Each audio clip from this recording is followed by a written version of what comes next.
Hey, welcome back to the 5-Minute Strategist. I bet you've heard that Steve Jobs quote that says you can only connect the dots looking backwards. It's from a commencement speech that he gave at Stanford in 2005. And there's a powerful exercise that many people are prescribed when they start doing self-development work.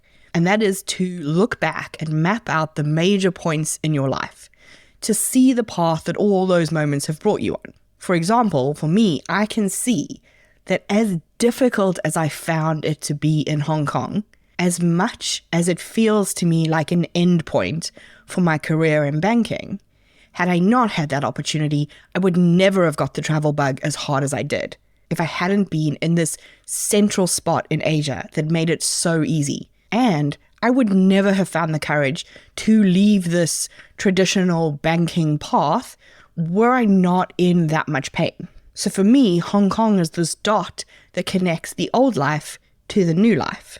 If you've never done this exercise, I wholeheartedly recommend it to help you understand yourself better. This is what Steve Jobs was talking about when he was talking about connecting the dots.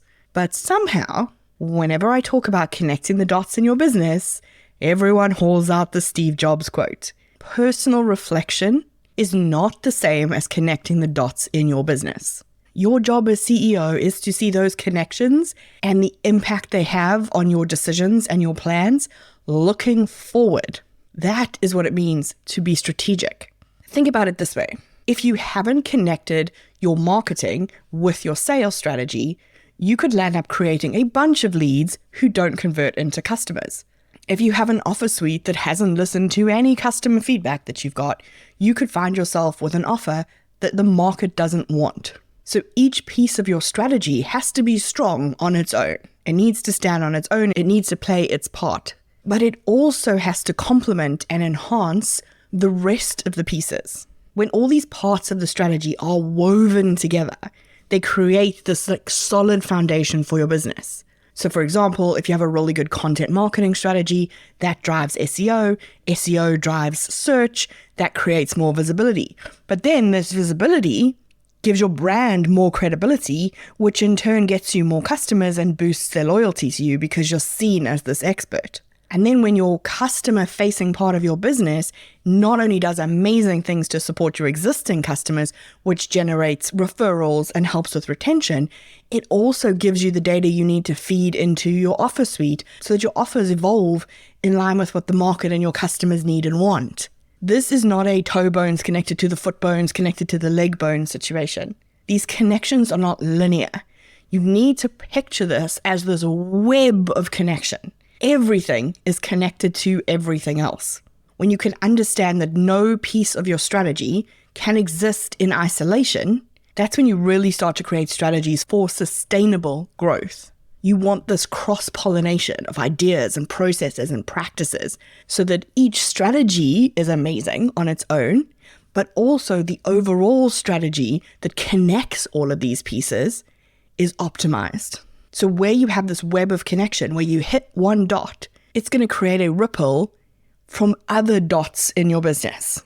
This is going to happen whether you see the web or you don't. So the goal here is for you to understand what hitting dot A is going to create in dot B so that you can harness it for the right reaction and not just sit there and react to whatever happens.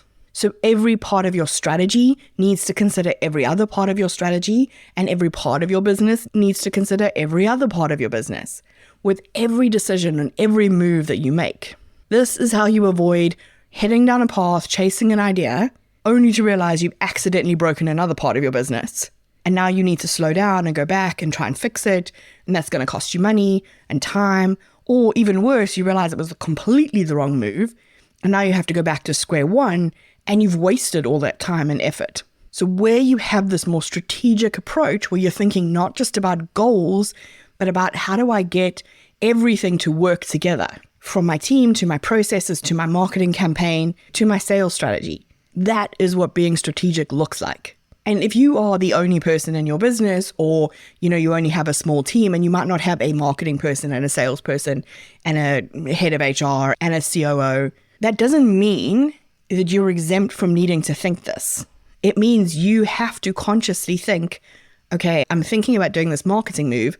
Let me take off my marketing hat and put on my sales hat. What's the impact?